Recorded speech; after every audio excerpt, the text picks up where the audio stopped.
in a Michigan hospital charged with 1 count. So what is next for him? Fox News contributor Arthur Idella and defense attorney Scott Fenstermaker join us now. All right. Arthur, what's up for him? Well, they initially charged him with a crime where they don't need to present anything about al-Qaeda and his relationship.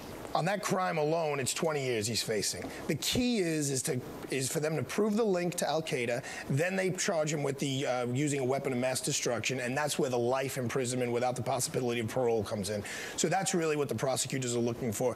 This is a great opportunity for the Obama administration and for Holder to really show how tough they are on this, right on the heels of the critique that they took on the September 11th trials being put, in New York City. So they really got to come out swinging. That's sort of the PR aspect, but let me, the sort of, Scott, the big thing is like whether he's connected to anything. I mean, we really would, more than anything else, I mean, besides the fact we got to keep this guy off the street, we'd like to know what he knows. I mean, if he's got a connection, right? Right, and I think that the prosecutors will certainly approach the defense and see if they can speak to the defendant and try and learn what, if anything, information he can provide them with respect to how this came to be. But what leverage do they have? Because they're going to charge him with a life account anyway. So the guy saying, the defendant saying, okay, so instead of giving me 10 life counts, you give me 5 in exchange for information. Well, all I need is 1 life count for life. So what is the possible leverage they could have to convince this guy to talk? Well, just because he's facing a life count doesn't mean he's going to get it. I mean, if he ends up cooperating, it's likely is, don't you think?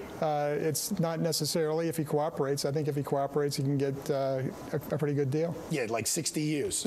No, I think. See, that's the problem, is trying to get the leverage. What? But these guys like to talk. In other words, they like to brag. In other words, that's their claim to fame. That's, if they don't talk about it, then, especially here, he failed. So now he's accomplished nothing. But if he goes out there and saying, yes, this was al-Qaeda, yes, we try to blow this up, and we're going to blow it up again and again, that's the only shot that he's got. Maybe, but I always worry these true believers, that if they're really on a mission, that they're so, the passion is so strong on this, and we really need this guy. We need some information from this guy more than anything else. I mean, we need to know whether there are other plots out there. Well, right? Well, I don't necessarily think that we need information from him. We need people to think that we have information from him, because I think a lot of this is government propaganda to pump up our war on terror and to justify. What's the propaganda? The propaganda is that he's allegedly tied to al-Qaeda and that this is a part of some bigger. Well, the government doesn't. I think that I have maybe asked that question multiple times tonight, because only I think like a lawyer. I think worst case scenario, and if he is, we need to know. He may not be, but we sure need to be warned if he is, if there are other plots coming down the road or through the skies or whatever. Well, the other thing, Greta, is you got to look back at Richard Reed, right? On the shoe bomber. Do you know that there were palm prints and hair fibers found in the shoe that were not his? And we've never caught somebody else regarding the shoe bomber. So I think the first thing they're going to do is use the forensic evidence that's at their disposal to see if there's any DNA or whatever high-tech sources we could use to see if there is somebody else here and where they're coming from and what their link is, and just follow the path, follow the trail, just like we do as lawyers in a typical homicide case here in New York City. There's just something so weird that the guy was so ineffective at this. I don't get that. It's like, it does not seem hugely complicated, and I can't piece that one together. Can you? I mean, it's like it seemed like a mission that's relatively easy to accomplish once you've smuggled the stuff on board. Well, I think either he wasn't part of some bigger plot, or perhaps he was and he just didn't execute it right. Imagine that father. Well, his father is a hero, or could be portrayed as a hero, because if he is, as we assume, and with all that, right tonight we're still making lots of assumptions. At least I am making lots of assumptions. We're all making a ton of assumptions that would never hold up in a court of law.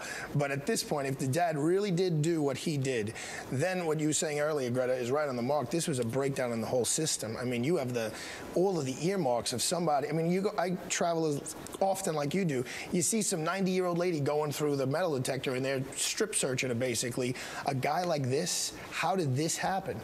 That's a breakdown in the system. Scott, he's entitled to a lawyer. And the problem is if you're appointed as lawyer and you show up in the hospital room tonight, you're going to want to tell him not to talk. How do you get him to trust you? I think it's difficult because my experience in dealing with these guys is they don't trust court-appointed attorneys. Their experience with them has been very bad, and I think that any attorney appointed to represent him is going to have a problem. Which makes a difference too, because even to the effect of trying to negotiate something which includes cooperation, so we get information. So we actually want lawyers that that they'll talk to. But anyway. Right. Gentlemen, thank you. Thank you, Greta. And